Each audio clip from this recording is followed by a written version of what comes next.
إن الحمد لله نحمده ونستعينه ونستغفره ونعوذ بالله من شرور أنفسنا ومن سيئات أعمالنا من يهد الله فلا مضل له ومن يضلل فلا هادي له أشهد أن لا إله إلا الله وحده لا شريك له وأشهد أن محمدا عبده ورسوله أما بعد فإن خير الحديث كتاب الله وخير الهدي هدي محمد صلى الله عليه وآله وسلم وشر الأمور محدثاتها كل محدثة بدعة وكل بدعة ضلالة أما بعد فأعوذ بالله السميع العليم من الشيطان الرجيم من همزه ونفخه ونفثه بسم الله الرحمن الرحيم ومن تولى بعد ذلك فأولئك هم الفاسقون رب اشرح لي صدري ويسر لي أمري واحلل عقدة من لساني يفقهوا قولي رب زدني علما سبحان ربك رب العزة عما يصفون وسلام على المرسلين والحمد لله رب العالمين.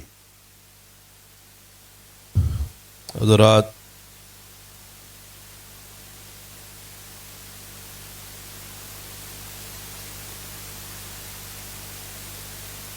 ہمارے چند خطبات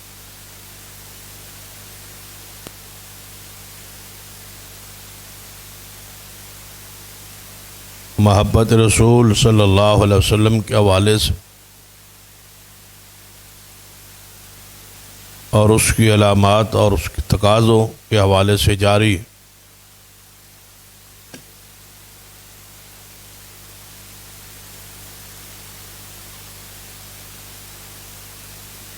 کیونکہ محبت رسول ہی ایمان ہے، اور ایسے شخص کا ہی ایمان کامل ہے جو ساری دنیا سے حتیٰ کہ اپنی جان سے بڑھ کے نبی علیہ السلام کی ذات سے محبت کرے.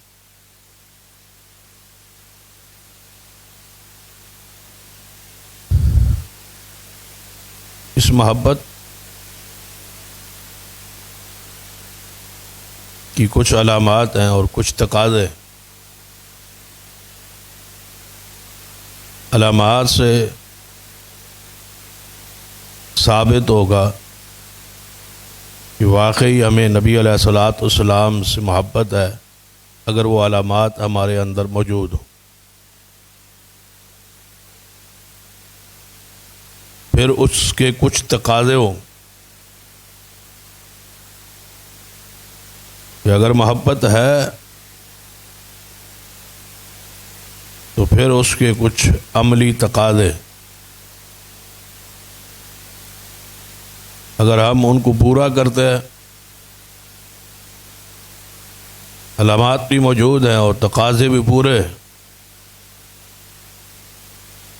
تو پھر یقین جانے کہ ہمارے دل میں رسول رحمت صلی اللہ علیہ وسلم کی محبت ہے، اور اس سے بڑی کوئی اور پھر نعمت نہیں ہو سکتی. اور اگر ایسا نہیں ہے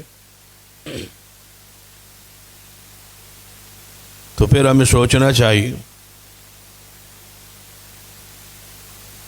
کہ ہم کس کی محبت میں مخلص نہیں.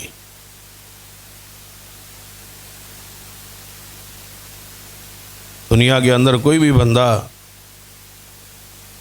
کسی کے ساتھ محبت کا اظہار کرتا ہے دعویٰ کرتا ہے اور اعمال سے ثابت کرتا ہے کہ مجھے اس سے محبت ہے، تو پھر وہ دھوکہ انسان کسی کو بھی دے سکتا، ظاہری جتن کرے محبت دکھلاوے کی، لیکن محبت میں مخلص نہ ہو۔ لیکن سوچیں کہ کیا رسول اللہ صلی اللہ علیہ وسلم کے ساتھ ہم ایسا کر سکتے؟ جو بندہ اپنے رسول اور اپنے محبوب سے ہی مخلص نہیں ہے، جو دعویٰ کر رہا ہے اس میں جھوٹا ہے، جو محبت کی علامات اور تقاضے ہیں اس کو پورا ہی نہیں کر رہا، تو پھر اس بندے کو اپنے گریبان میں جھانکنا چاہیے کہ وہ کس کے ساتھ مخلص نہیں ہے اور کسے دھوکہ دے رہا ہے۔ کیا ایک امتی ہونے کے ناطے نبی علیہ الصلوۃ والسلام سے ایسا معاملہ ہو سکتا ہے؟ کیا کچھ پلے ایمان رہ جائے؟ پھر بندہ دھوکہ یا ظاہری محبت کے سارے جتن اس کے ساتھ کرتا ہے جس کے ساتھ دوبارہ واسطہ نہ ہو، کوئی تعلق نہ ہو، تو بندہ یہ سوچتا ہے کہ کون سا ہمارا اس کے ساتھ کوئی تعلق ہے، یا ہمیشہ رہنا ہے، یا اس کے بغیر کوئی ہمارا گزارا نہیں، ناراض ہو جائے گا تو کیا ہو جائے گا، ناراض ہو جائے گا تو کیا کر لے گا۔ یہ ساری چیزیں دنیا کے لوگوں کے ساتھ ہو سکتی، لیکن محبت رسول ایک ایسا ہے، اللہ کی رحمت اور نعمت ہے کہ اس میں یہ چیز اگر داخل ہو گئی تو گویا بندہ ایماندار نہ رہا۔ کیا ایسا ہو سکتا ہے کہ نبی علیہ الصلوۃ والسلام سے ہمارا واسطہ نہ پڑے؟ ہم تو ان کا کلمہ پڑھتے، اور یہ کسی کے ساتھ محبت کی اخیر ہے کہ ہم محمد مصطفیٰ صلی اللہ علیہ وسلم کا کلمہ پڑھ، اور اس وقت تک مسلمان ہیں جب تک حضور پر ایمان ہے۔ بحیثیت مسلمان جتنے ہمارے حقوق ہیں وہ حضور پر ایمان کی وجہ سے ہی ہم نے حاصل، جتنے ہمارے رشتے ہیں نبی علیہ الصلوۃ والسلام پر ایمان کی وجہ سے محفوظ اور قائم۔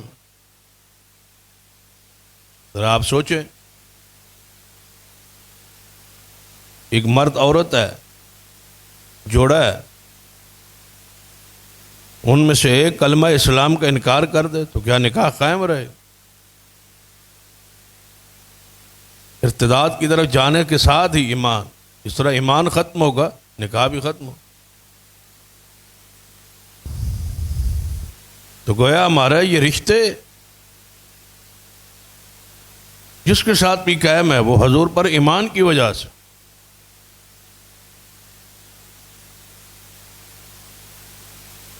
اگر آپ اپنے باپ کی مال کے وارث ہیں تو ایمان کی بنیاد،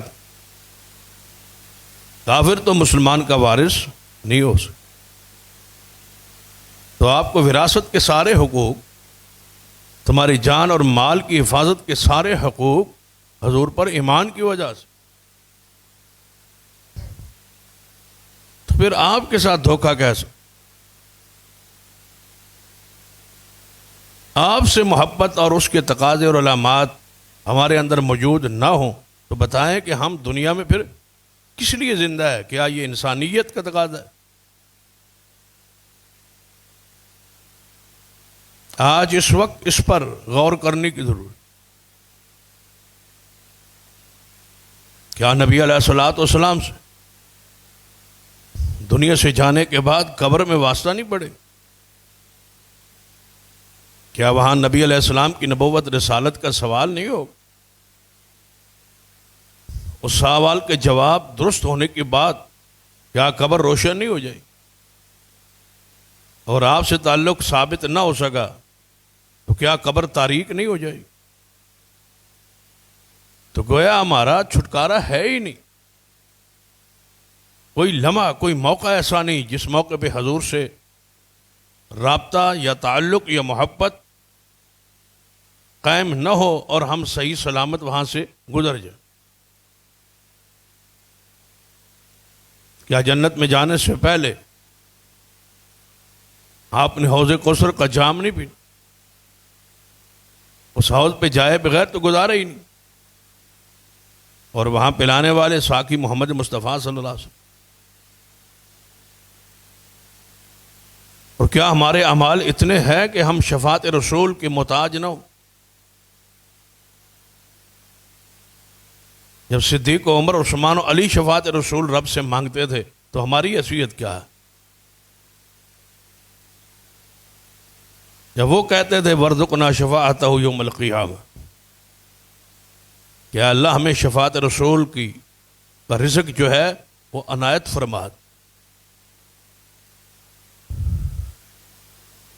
تو جب حضور سے ہر زمانے اور ہر لمحہ رابطہ، تعلق، نسبت، ضرورت ہے تو پھر آپ سے تو محبت میں بندہ مخلص ہو. تو آپ کی محبت کی جو علامات کتاب و سنت کی روشنی محدثین نے بیان کی،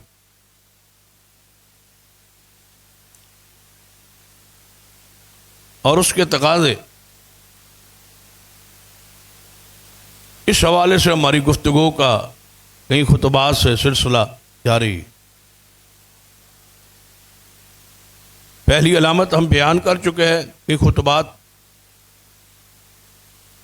جسے حضور سے محبت ہو وہ حضور کا دیدار اور زیارت کے لیے ہمہ وقت خواہش رکھتا ہے، اور اس کی تڑپ اور چاہت اور دنیا کی ساری خواہشات میں سے سب سے بڑی خواہش اس کی یہ ہوتی ہے کہ حضور سے ملاقات نصیب ہو جائے،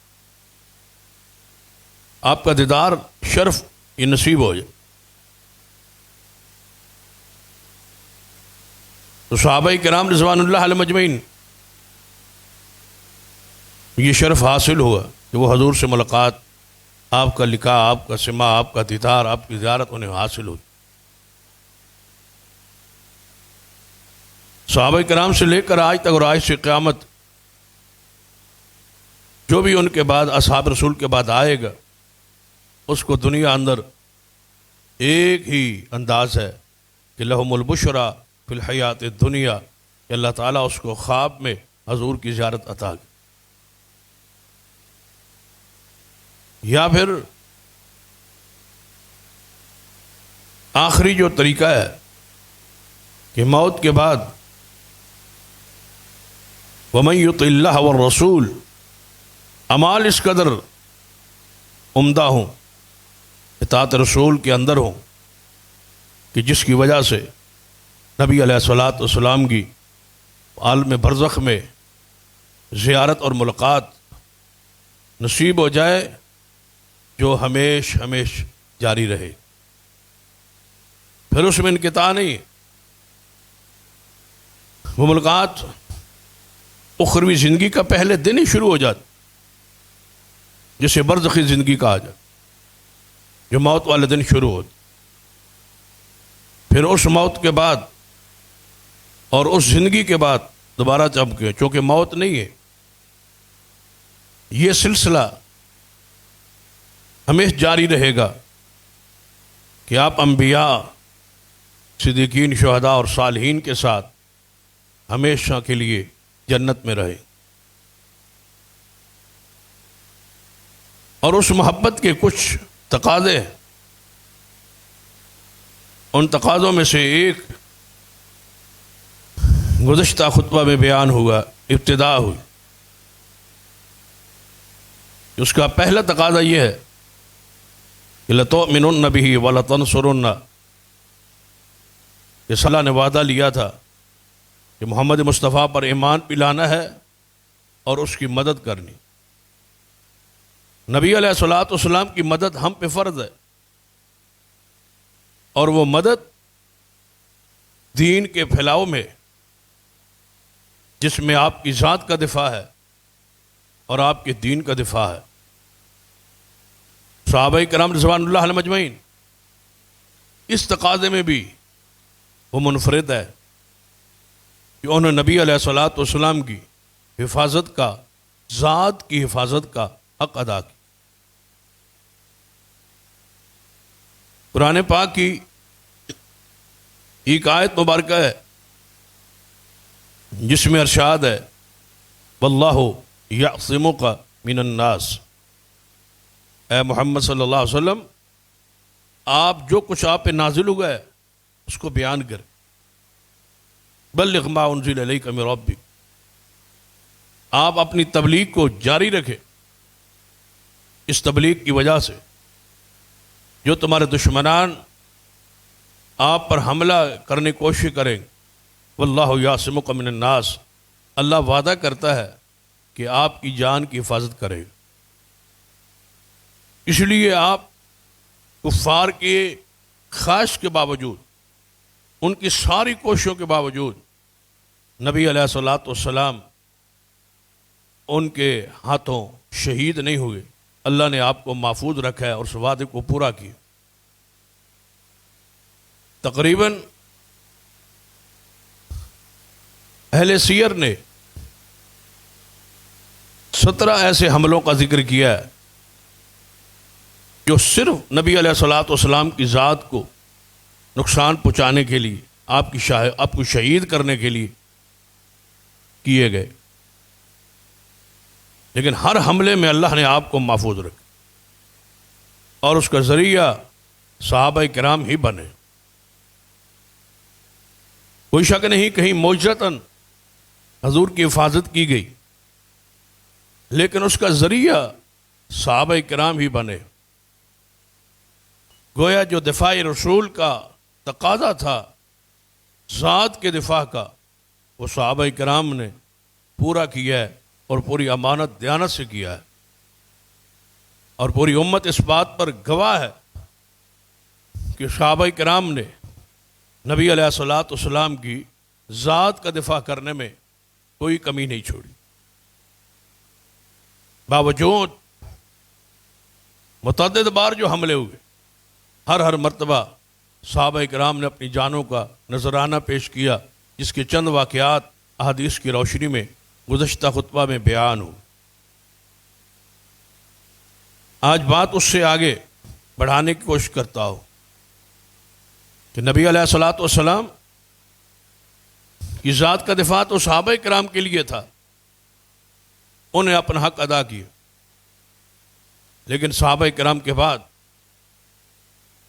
ہماری جو ذمہ داری ہے تابعین سے لے کر آج تک اور آج سے لے کر قیامت تک، کہ حضور کے دین کے تحفظ کے لیے، آپ کی بات کے دفاع کے لیے، آپ کی سنت کے دفاع کے لیے، آپ کے اصحاب کے دفاع کے لیے، آپ کے اہل بیت کی ناموس کی حفاظت کے لیے ہم بھی ایمان کے اور محبت کے تقاضوں کو پورا کریں۔ شریعت کا یہ ہم سے تقاضا ہے۔ محبت رسول کا سب سے پہلے ہم سے تقاضا یہ ہے کہ اگر آپ محبت رسول میں مخلص ہیں تو پھر حضور کے دین کے لیے آپ کو کھڑا ہونا، دین اسلام کی حفاظت کے لیے، اس کی اشاعت کے لیے، اس کو آنے والی نسلوں تک پہنچانے کے لیے، اس کے ایک ایک حدیث کی حفاظت اور نگرانی کے لیے اور اس کی عملی نفاذ کے لیے یہ کوشش حضور سے محبت کا تقاضا ہے۔ یہ بات کہنا کہ صرف اپنی ذات تک محدود رہے، اپنا نماز روزہ زکوٰۃ کریں اور دین اسلام کے لیے، اس کے دوسروں تک پہنچانے کے لیے کچھ نہ کریں، تو گویا آپ نے ایمان اور اسلام کو سمجھا ہی۔ تم تو اس لیے آئے ہی نہیں ہو، کنتم خیر امہ اخرجت للناس، تم بہترین امت ہو، تم پیدا ہی نکالے ہی دوسروں کے لیے گئے ہو، تم بھیجے ہی دوسروں کے لیے گئے ہو، تأمرون بالمعروف وتنہون عن المنکر، برائی کا سے روکنے اور نیکی کا حکم دینے کے لیے تمہیں اللہ نے بھیجا ہے۔ کہاں ہے یہ فارمولہ اور کہاں ہے یہ تصور کہ بندہ اپنے آپ کو بچائے اور دوسروں کی فکر نہ کرے؟ یہ تو حیوانیت ہے، انسانیت اسے کہا ہی نہیں جاتا۔ صحابہ کرام رضوان اللہ علیہم اجمعین دوسروں کے بچانے کی فکر میں دنیا کے مختلف کونوں میں پھیل گئے تھے۔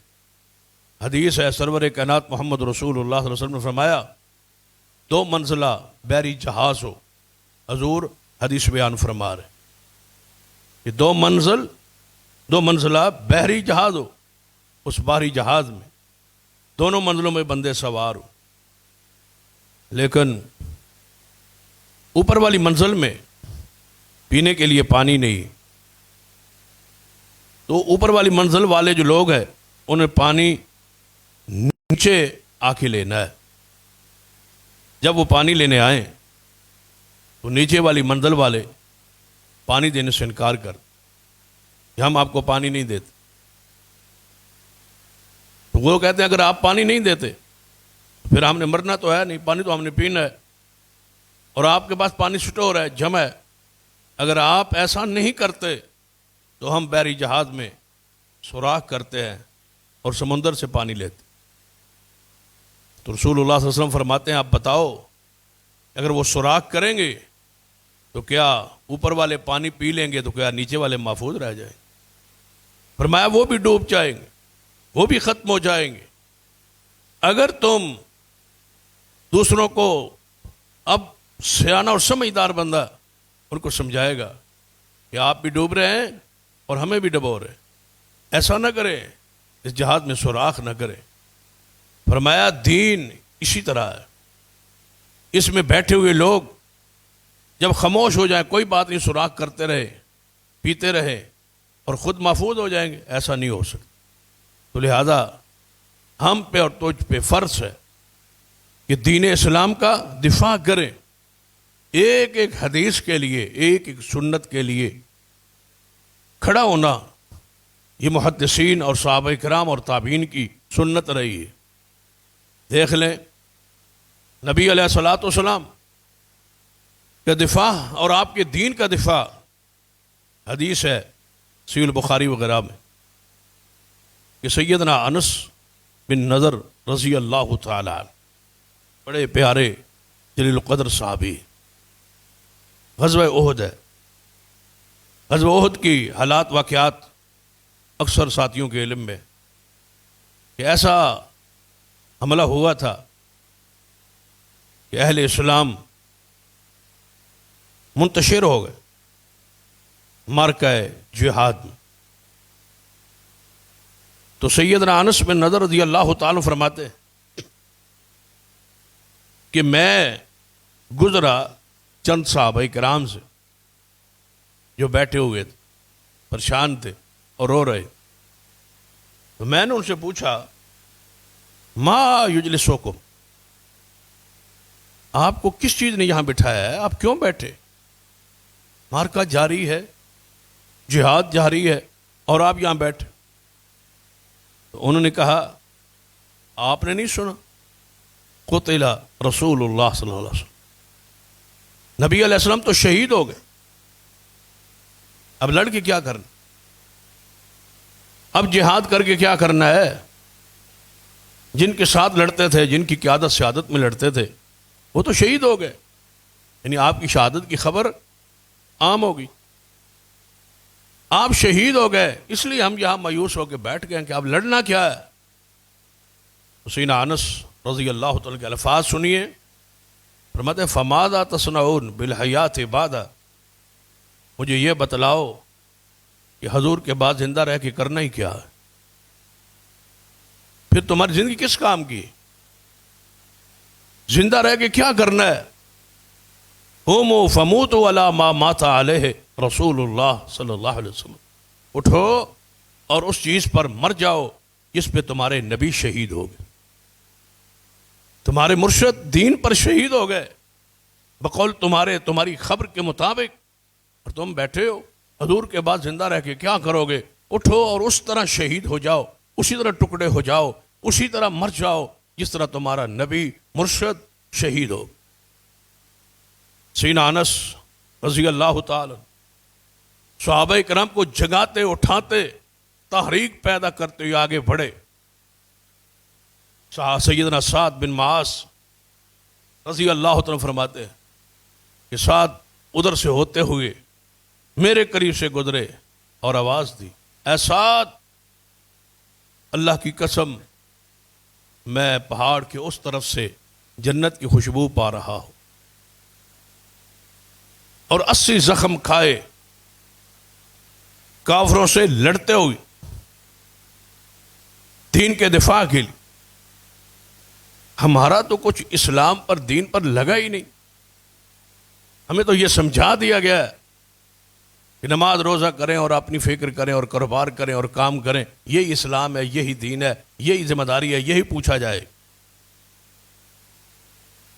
نبی علیہ الصلوۃ والسلام سے محبت اور ایمان کے جو تقاضے ہیں کب پورے کیے آپ؟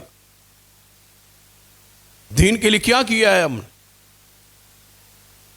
دین کے سے ہم نے بہت فائدے اٹھائے، نماز سے بھی، روزے سے بھی، حج سے بھی، زکوٰۃ سے بھی فائدے ہم نے اٹھائے۔ کیا زکوٰۃ دینے والے لوگوں نے زکوٰۃ کی بنیاد پر غریبوں سے فائدے نہیں اٹھائے؟ گھر کے اندر کام کاج کرنے والے لوگوں سے تعاون کر کے، اپنے سیل مینوں، اپنے ملازموں، اپنے نوکروں، اپنی برادری کے لوگوں کو تعاون کر کے زکوٰۃ کے ذریعے پھر ان سے کام نہیں لی؟ اور کیا غریبوں، یتیموں، مسکینوں نے زکوٰۃ وصول کر کے اسلام سے فائدہ نہیں اٹھایا؟ روزے رکھ کے ہم نے کتنے فوائد حاصل کی؟ ماہ رمضان کی تجارت ایک طرف، پورے سال کی تجارت ہماری ایک طرف ہو۔ کیا روزوں کے مہینے پر ہم سیزن نہیں لگاتے؟ کیا پہلے ہر چیز سٹور نہیں کرتے، ذخیرہ نہیں کرتے، جمع نہیں کرتے کہ مہنگائی اپنی مرضی کی ہوگی، ریٹ اپنی مرضی کا ہوگا، ماہ رمضان آ رہا ہے، سیزن کا مہینہ؟ کیا ہم تو نماز کو بھی معاف نہیں کیا ہو؟ مساجد کے ذریعے، نماز کے ذریعے بھی بے شمار ایک دوسرے سے فائدے اٹھائے۔ مسجد میں آئے، نماز کی وجہ سے تعلقات بنے، جو رشتہ داریوں میں بدلے، کاروبار میں بدلے، تجارت میں بدلے، پارٹنرشپ میں بدلے۔ یعنی ہم نے اسلام سے فائدہ تو اٹھایا ہے، اسلام کے لیے کیا کیا سوائے اس کے کہ ہم نے اسلام کا اور اہل اسلام کا، دین کا اور اہل دین کا مذاق اڑایا؟ دین کے نفاذ کے لیے، دین کے پھیلاؤ کے لیے، دین کی نشاط کے لیے ہم نے کیا کیا؟ ہماری تو سوچ ہی اس حد تک ہے کہ اپنی فکر کرو، بس نماز روزہ کرنا ہے وہ کرو، دوسرے لوگ جہنم میں جائیں، جہاں جائیں، ہمیں کوئی پرواہ نہیں۔ اسلام کا یہ تقاضا ہم سے نہیں ہے۔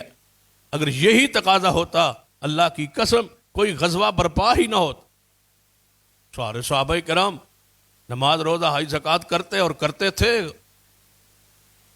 کرتے رہتے، کون روکتا تھا؟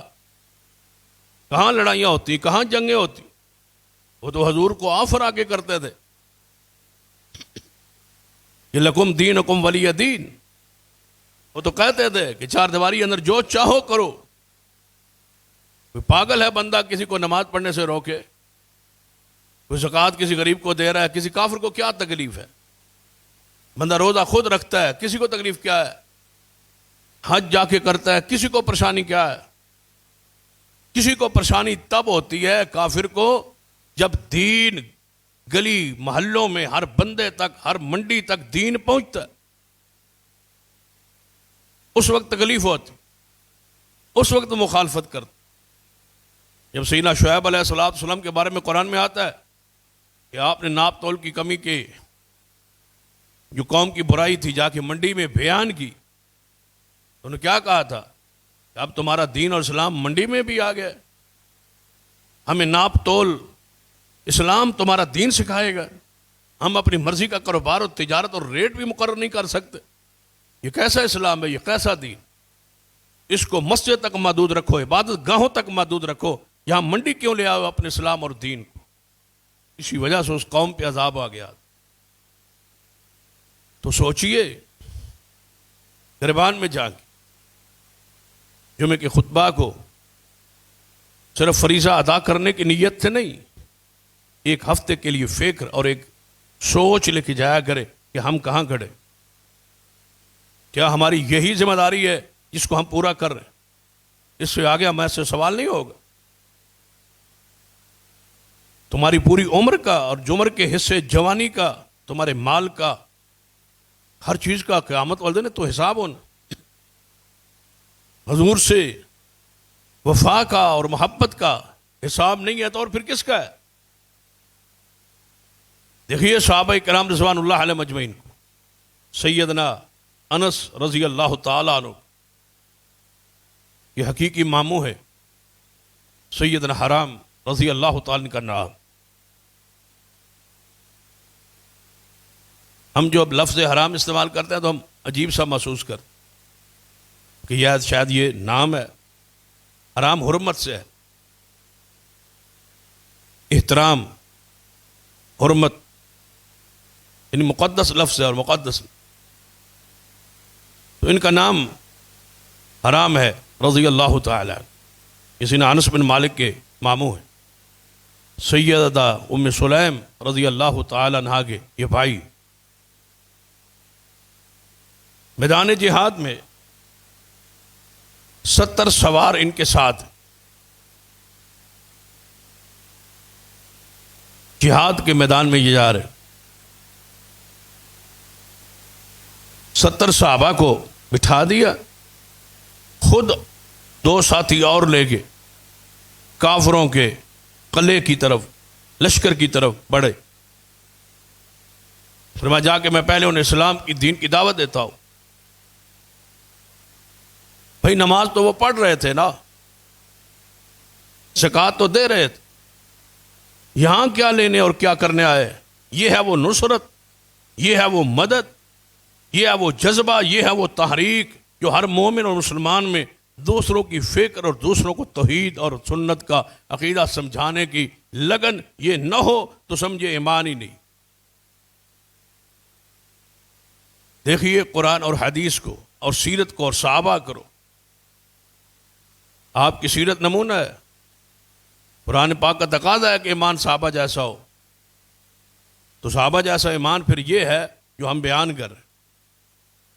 وَيَتَّبِعْ غَيْرَ سَبِيلِ الْمُؤْمِنِينَ، اس سے ہٹ کے کوئی راہ اپناؤ گے تو پھر تم گمراہی کے راستے پر ہو۔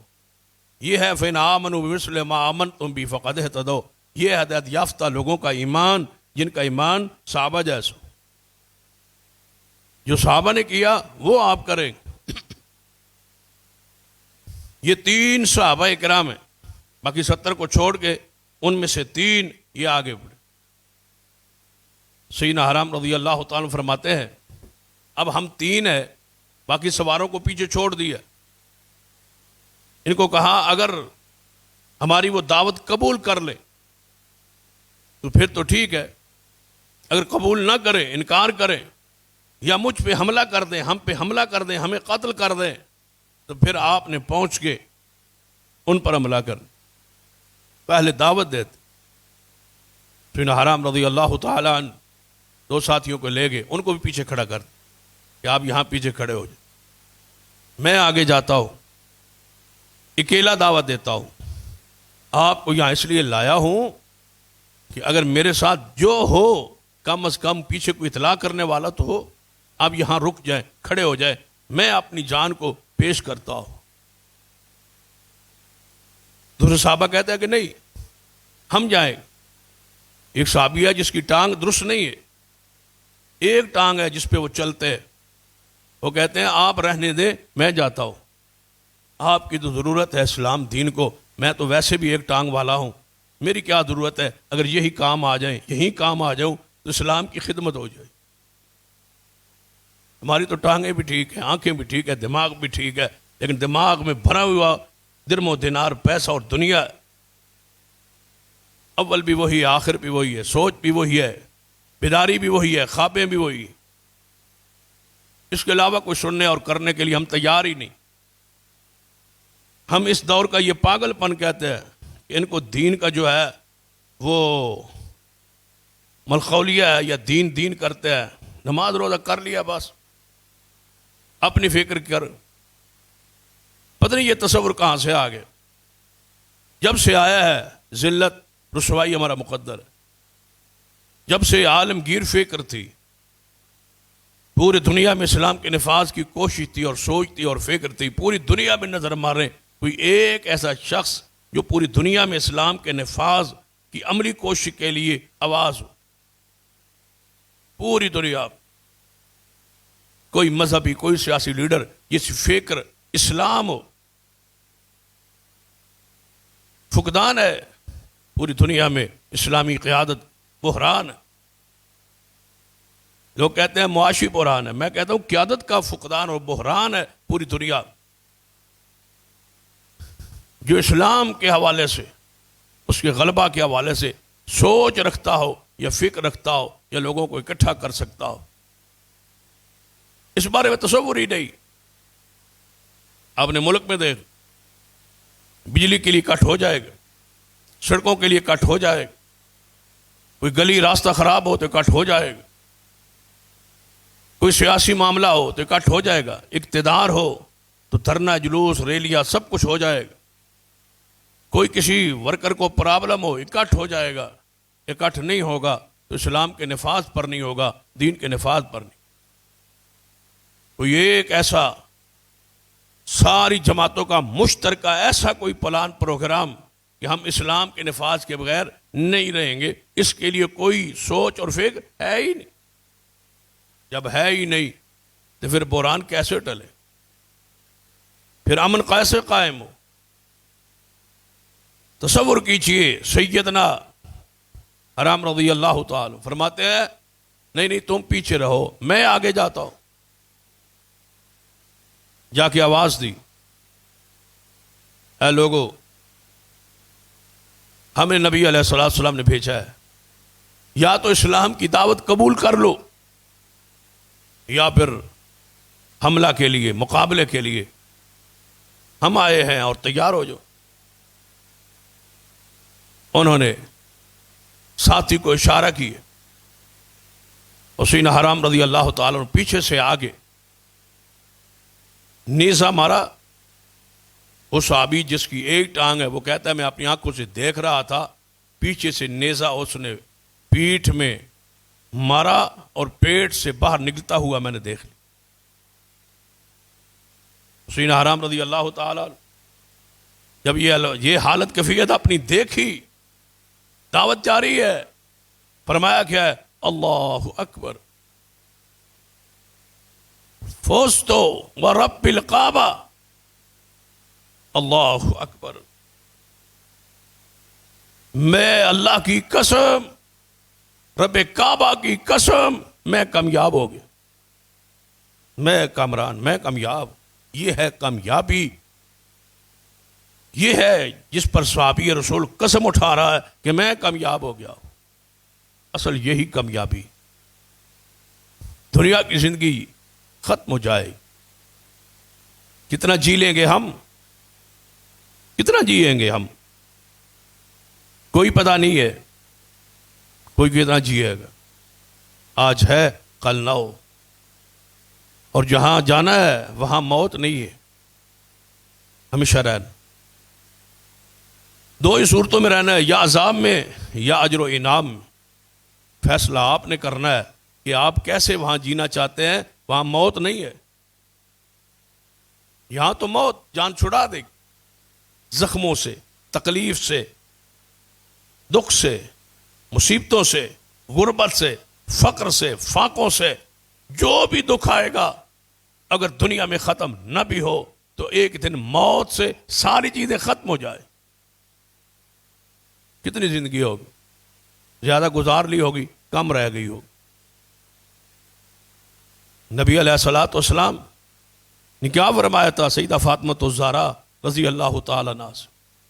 جب حضور کی سکرات کو دیکھا، امی عائشہ فرمایا کرتی تھے نا، جب حضور کی سکرات کو، موت کے وقت حالات کیفیت کو میں نے دیکھا تو میں جو سکرات کی سختیاں سنا کرتی تھی وہ ساری کی ساری میں بھول گئی جب حضور کی تکلیف کو دیکھا.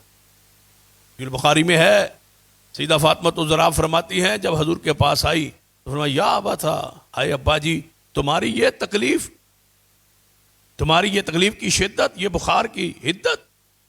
تو حضور نے کیا فرمایا؟ فاطمہ پریشان نہ ہو، آج تیرے بابا کی ساری تکلیفیں ختم ہو جائیں، یعنی موت سے یہ دکھ ختم ہو جائیں گے. لیکن اگر دکھ اخروی زندگی کے شروع ہو گئے قبر کے دکھ مشروع ہو گئے، ہزاروں سال وہاں رہنا ہے، پھر اٹھنا ہے اور سیدھا یا جنت میں یا جہنم میں ہے۔ جو جہنم میں داخل ہو گیا، بتاؤ اس کی حالت کیفیت کہا کب ختم ہو؟ وہ تو خاتمے کا تصور ہی نہیں۔ اس لیے حدیث میں آتا ہے کہ جنت اور جہنم کے درمیان اللہ تعالیٰ اس موت کو ایک مینڈے کی شکل دے کے ذبح کرا کے کہے گا، اے اہل جنت خوش ہو جاؤ، موت مر گئی، آج کے بعد تمہیں موت نہیں آئے گی، ہمیشہ جنت میں رہو۔ اور پھر آواز اہل جہنم کو دی جائے گی، اے اہل جہنم تمہارے لیے بھی خوشخبری ہے کہ موت مر گئی ہے، اب تم نے مرنا نہیں ہے، جہنم ہی رہنا۔ جلد جل جائے گی، نہیں مل جائے گی، چمڑا جب سیاہ ہو جائے گا، خاک بالکل گل کے گر جائے گا، اللہ نہیں جلد دے دے۔ یہ سلسلہ ہمیشہ تک، یہاں تک تو ہوتا ہے نا، زندگی تک یہ جاری رہے گی، وہاں کیا ہمیشہ جاری رہے گی۔ لہذا فکر کرے، دین کے لیے کچھ کرنے کا عزم یہ ہم پہ فرض ہے، ضروری۔ حدیث پاک پڑھ لیں، اس حوالے سے سب سے زیادہ شاندار کردار دین کے دفاع کا دیکھنا ہو تو اس شخصیت کو دیکھے جسے سیدنا ابو بکر صدیق رضی اللہ تعالیٰ کہا جائے، جن حالات میں انہوں نے دین کا دفاع کیا ہے، سنت بنا دیا ہے قیامت تک۔ تبھی حضور فرما گئے تھے میرے بعد ابو بکر و عمر کی اقتداء کرتے رہے۔ تبھی فرما گئے تھے جب اختلافات ہوں تو میرے اور میرے خلفاء کی سنت کو لازم پکڑنا۔ کیا کیا ہے سیدنا ابو بکر صدیق رضی اللہ تعالی؟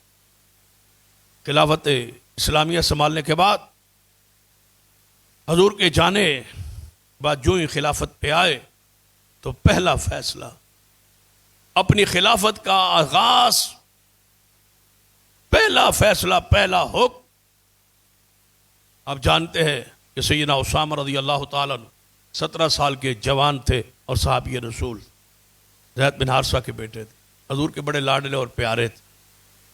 حضور نے انہیں کمانڈر بنایا تھا اور روم کی طرف لشکر ترتیب دے کے اسامہ کی قیادت میں روانہ کیا تھا۔ ابھی مدینے سے چند میل باہر نکلے ہی تھا تو حضور بیمار ہو۔ یوں ہی حضور بیمار ہوئے تو پوچھا گیا آپ سے کہ اسامہ کو اور ان کے لشکر کو آپ کی بیماری کی اطلاع پہنچی، اگر آپ مناسب سمجھیں تو ان کو روک لیا جائے۔ فرمایا ہاں، اگر رکنا چاہتے ہیں تو رک جائے۔ وہ کئی دن رکے رہے، حضور وفات پاک، لشکر اسامہ وفات پر واپس آئے۔ تو حدیث میں ہے صحیح البخاری میں کہ حضور کی وفات کے صرف 2 دن بعد تدفین مبارک کے 2 دن بعد سیدنا صدیق رضی اللہ تعالیٰ پہلا آرڈیننس حکم جاری کیا کہ اسامہ کے لشکر اندر جتنے لوگوں کی تشکیل ہو چکی تھی وہ سارے کے سارے مدینے سے باہر الجرف مقام پر اکٹھے ہو جائے، کوئی تبدیلی نہیں ہوگی لشکر میں۔ جو ترتیب حضور نے دی تھی، جو تشکیل رسول اللہ نے فرمائی تھی، وہی اصحاب، وہی کمانڈر اسامہ رضی اللہ عنہ کی قیادت میں وہاں اکٹھے ہو گئے۔ صحابہ کیا فرماتے ہیں؟ حضرت عبادہ بن صامت رضی اللہ تعالیٰ عنہ فرماتے ہیں جب حضور نے وفات پائی نا تو ہماری کیفیت ایسے تھی جیسے ریوڑ تو موجود ہو لیکن ان کو سنبھالنے والا کوئی نہ ہو۔ ہم اتنی تنگی اور تکلیف میں تھے اور دکھ اور پریشانی میں تھے، ہماری یہ کیفیت تھی کہ ہم پر مدینہ تنگ ہو گیا تھا، اتنا دکھ تھا جیسے انگلی میں انگوٹھی ڈالنی ہو، انگوٹھی چھوٹی ہو اور انگلی بڑی ہو تو وہ ڈالتے ہوئے تنگی ہوتی ہے۔ فرمایا ہماری یہ گھٹن اور تکلیف تھی۔ عبادہ بن صامت رضی اللہ تعالیٰ عنہ وفات رسول کا وہ نقشہ کھینچ، لیکن آپ نے فرمایا کہ وہ لشکر تیار ہو گیا، وہ لشکر سارے کا سارا تیار۔ حضرت اسامہ رضی اللہ تعالیٰ عنہ، اسامہ خود آئے، فرمایا اے خلیفۃ المسلمین سیدنا ابو بکر رضی اللہ تعالی، میری رائے بھی یہ ہے کہ کیا اس لشکر کو رہنے دیا جائے؟ تو آپ نے کیا فرمایا تھا؟ اے اسامہ، تم کیا چاہتے ہو کہ میں اپنی خلافت کا آغاز حضور کی نافرمانی سے کروں؟ کیا چاہتے ہو کہ پہلا میرا فیصلہ حضور کے خلاف ہو، یا یہ چاہتے ہو حضور ایک لشکر ترتیب دیں اور بھیجیں اور میں ان کے ترتیب شدہ لشکر کو روک لوں، یعنی حضور کی نافرمانی سے اپنی خلافت کا آغاز کروں؟ یہ نہیں ہو سکتا۔ مدینے میں اکیلا رہ جاؤں پھر بھی یہ نہیں ہو سکتا۔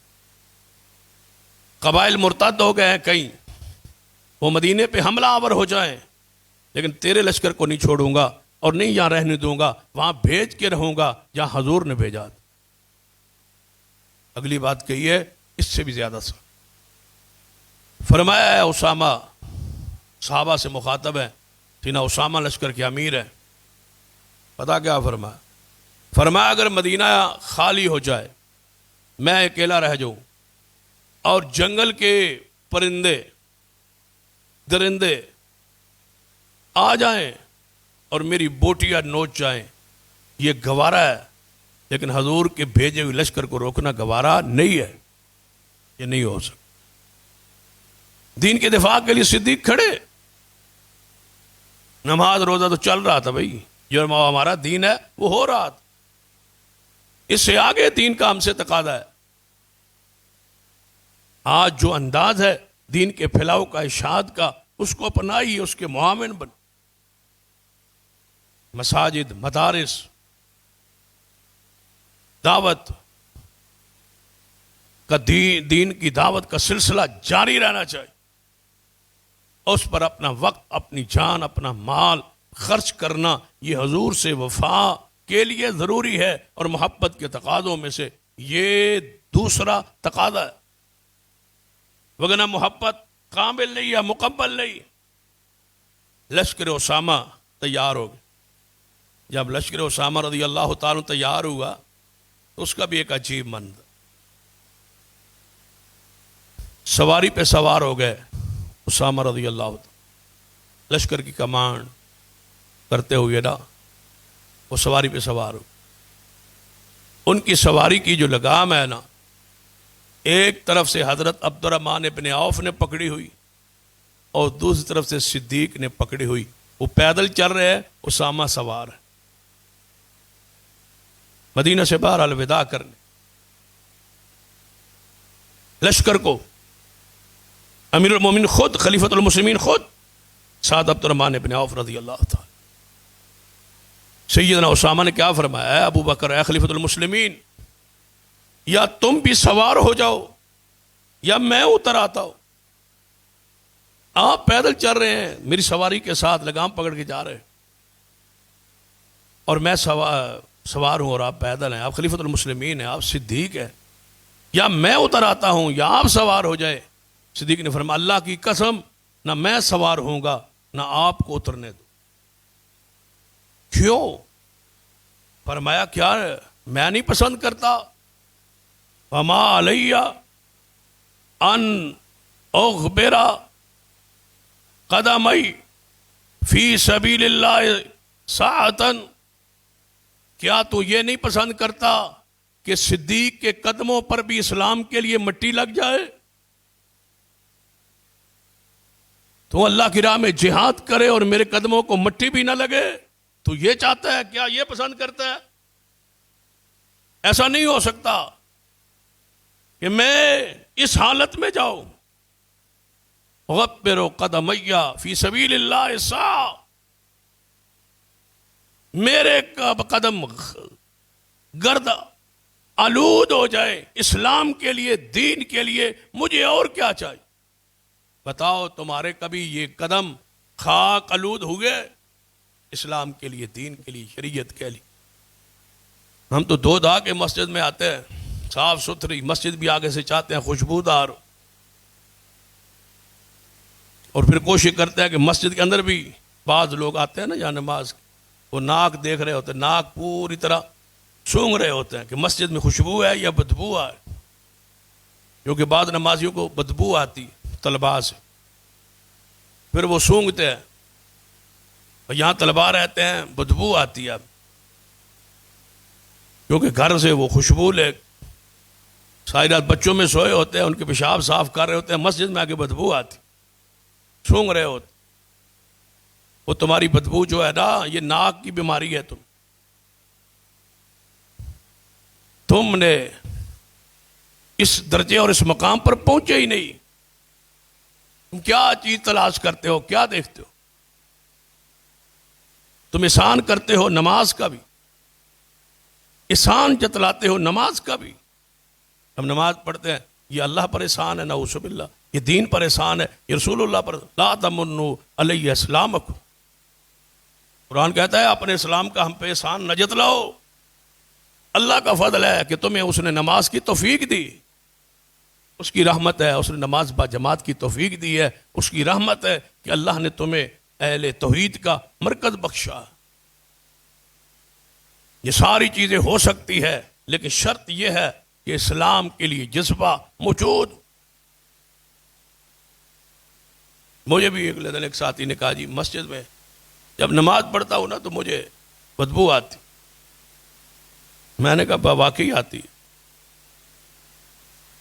کہتا جی مجھے تو آتی ہے، میں نے کہا آتی ہے، مجھے بھی آتی ہے، پھر تجھے نہیں آتی، میں نے کہا مجھے بھی آتی، آپ کو کہاں سے آتی ہے؟ میں کہا آپ سے آتی، مجھے آپ سے آ رہی ہے بدبو کہ تیرے اندر جو ہے ایمان کی کمی ہوتی جا رہی، نماز تو پڑھتا نہیں پوری جماعت کے ساتھ، بدبو تو آنی، فحش بے حیائی تیری زبان کا حصہ ہے، بدبو تو آنی، غیبت اور چغلی تیری زندگی کا جو ہے وہ عبادت ہے، بدبو تو آئے گی، جمعے پر آنا ہے جب سلام پھرنے لگے بدبو تو آئے گی، میں نے کہا اس کو ایک طریقہ ہے، کہتا ہے کون سا؟ میں نے گلی میں سب بچھا، اب وہاں لے کر مصلی ساتھ لایا کر گلی میں بچھا کے نا ساتھ پڑھ کے چلا جائے گا تاکہ بدبو نہ آئے۔ یہ ہم سمجھتے ہیں یہ احسان ہے اسلام پر، دین پر، شریعت پر، ہماری نمازوں، آپ تو آگے، ابھی ہم تو سارے مل کے اسلام کی ابتدا تک بھی نہیں پہنچے، جہاں اسلام ہم سے جو تقاضا کرتا اس غلط بات تک ہم نہیں پہنچ پائے۔ صدیق نے کیا کہا؟ ایک ہی وقت میں کتنے محاذوں پہ صدیق اکیلا لڑا تھا، منکرین ختم نبوت، ہماری دوستی ہیں، تعلقات ہیں، کتنے بندے ہیں جو آج تک مسئلہ ہم سے پوچھتے ہیں مرزائیوں کے ساتھ سلام لینا جائز ہے جی، مرزائیوں کے ساتھ کاروبار جائز ہے جی، مرزائیوں کو کوئی چیز لینی جائز ہے، آج تک یہ پوچھ رہے ہیں بدبخت، یعنی کتنے سال ہو گئے ہم سمجھاتے بھئی یہ مرتد ہیں، یہ کافر ہیں، ابھی تک یہ مسئلہ حل نہیں ہو سکا، کاروبار جائز ہے وہ جی، پھر محلے چ رہتے پھر اسی کی کریے، کھڑ گوانڈ رہتے اسی کی کریے، میں اگر تسی پانی دریا ڈوب مرو اور کی کرنا، پوچھتے ہو۔ ابھی پچھلے دنوں ایک بندہ وہاں ربوے میں علاج کرانے کے لیے، ربوہ میں وہ جناب نگر میں مرزائیوں کے اسپتال سے، کیونکہ وہاں دل کا مریض جاتا ہے اسپتال، بڑا کامیاب علاج ہوتا ہے اور بڑا اعلیٰ معیار کا اسپتال ہے، بڑی تعریف ہوتی،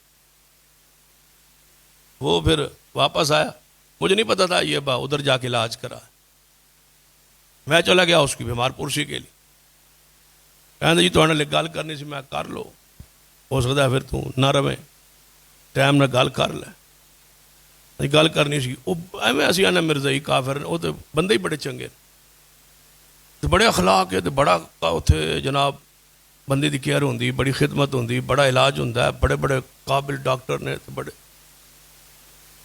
میں کہ وہ جدو گیٹ دے داخل ہوئے تو سجے پاسے مرزا دا فوٹو بھی لگا سی، وہ ویکھیا سی جنا ایک بزرگ لگا ہوئے تھا ہی، میں کہ وہ بزرگ تیرا چاچا ہی، وہی وہ مرزا تھا، بدبخت انسان، کہندی انہاں وچ تے کافر والی گل ہی کوئی نہیں، میں کہ تیرے ہی مسلمان والی کوئی نہیں، تو وہ دی کافراں دی بارے پوچھنا، تیرے ہی مسلمان والی گل کوئی نہیں، اس سے بہتر تھا تو مر جاتا، کیا ویسے نہیں بندے مر جاتے؟ لازم بات ہے وہی بچتا ہے جو ربوہ میں جائے، جناب نگر میں جائے، اور اسپتال ہی کو نہیں رہ گیا دنیا میں۔ ہم یہ پوچھتے پھرتے ہیں یہ علاج جائز ہے یا نہیں جائز، ان کے ساتھ کھانا جائز ہے یا نہیں جائز، یہ ہم پوچھ رہے۔ صدیق نے کیا فرمایا تھا؟ مسلمہ قذاب نبیوں نے کا دعویٰ کیا، صدیق نے فرمایا جاؤ میرے صحابہ ان کی نسلیں ختم کر دو، ان کے بچے، ان کی بیویاں، ان کی عورتیں، ان کے مال، ان کے مکان، ان کے درخت، فصلیں بھی اجاڑ کے رکھ دو، کوئی شے نہ رہے۔ عام کافر نہ سمجھنا کہ لونڈیاں بنا کے گندی عورتیں ادھر لے آؤ، لونڈیاں نہیں بنانی، بچے نہیں چھوڑنے، بڈھے نہیں چھوڑنے، کوئی شے نہ چھوڑنا، فصلیں بھی اجاڑ دینا، تباہ کر دینا، درختوں کو، مکانوں کو ڈھا دینا۔ یہ منکرین ختم نبوت اتنے بڑے مجرم، پھر وہاں گئے، مسلمہ قذاب سے مقابلہ ہوتا رہا، اس نے اپنے آپ کو کلے میں باغ میں بند کر لیا، اندر سے کنڈی لگا۔ صحابہ کئی دن کوشش کرتے رہے، حضرت برا فرمانے لگے مجھے ذرا اونچا اٹھاؤ، میں دیوار سے پھلانگ کے یا جان جائے گی یا دروازہ کھل جائے، اندر داخل ہو کے کئی مسلمہ کے ساتھیوں کا ساتھ مقابلہ کرتے ہوئے اپنے مشن میں کامیاب ہو کے دروازہ کھول دیا، صحابہ اندر داخل ہو گئے اور مسلمہ کو قتل کیا۔ ختم نبوت کے لیے، دفاع کے لیے صحابہ کھڑے۔ ہم پتہ نہیں، ہم مسئلہ یہ پوچھتے ہیں یہ سخت نہیں ہونا چاہیے، یہ کہاں سے آیا ہے اسلام، یہ ایڈا سخت نہیں ہونا چاہیے۔ مولوی بڑے متشدد ہوتے ہیں، تشدد کسے کہتے ہیں؟ تمہیں پتہ ہے تشدد کا معنی کیا ہے؟ کیا ہوتا ہے تشدد؟ دین کے لیے غیرت، اس کو تشدد نہیں کہتے۔ دین کے لیے غیرت، توحید کے لیے غیرت۔ حضور نے قبروں کو برابر نہیں کیا، حضور نے بتوں کو نہیں گرایا، یہ تشدد ہے۔ تو پھر حضور کی ذات کو کیسے بچاؤ؟ کیا رسول اللہ نے شرک کا خاتمہ نہیں کیا؟ حضور نے جہاد کا راستہ نہیں کھولا؟ اس کو تشدد کہتے ہیں۔ تشدد وہ ہوتا ہے کہ کسی کو جبری طور پر تلوار اوپر رکھ کے کہنا مسلمان ہو، لیکن یہ کہاں تشدد ہے؟ حیرانگی کی بات ہے کہ کوئی کسی محکمے کو جوائن کرنے کے بعد اس کو چھوڑ دے بغیر اجازت کے، تو اس کو فوج میں بندہ بھرتی ہو اور پھر چھوڑ کے دوڑ کے آ جائے، اس کو پٹھو نہیں لگاتے، اس کو سزا نہیں دیتے۔ یہ تشدد نہیں ہے، یہ جبر نہیں ہے، سزا نہیں دی جاتی، اس کو جبر نہیں کہتے۔ یہ جبر نہیں ہے کیونکہ اس نے قانون کو اپنے ہاتھ میں لیا، بندہ مسلمان ہو گیا، مرتد ہو گیا، اس کی سزا شریعت نے قتل رکھی ہے، یہ تشدد نہیں ہے، یہ اسلام کی سزا ہے، اور یہ سزا نہ ہو تو امن قائم نہیں رہ سکتا۔ لہذا حضور کے دین کے دفاع کے لیے لڑنا یہ ہم پر اور آپ پہ فرض ہے، یہ حضور کی محبت کا تقاضا ہے ہم سے، اور مزید اس کو کھولیں گے، بیان کریں گے آئندہ خطبہ میں۔ اللہ مجھے اور آپ کو توفیق عطا فرمائے کہ ہم حضور کی دین کی دفاع کے لیے کھڑے رہیں۔ اقول قولی ھذا واستغفر اللہ لی ولکم ولسائر المسلمین وآخر دعوایا الحمد للہ۔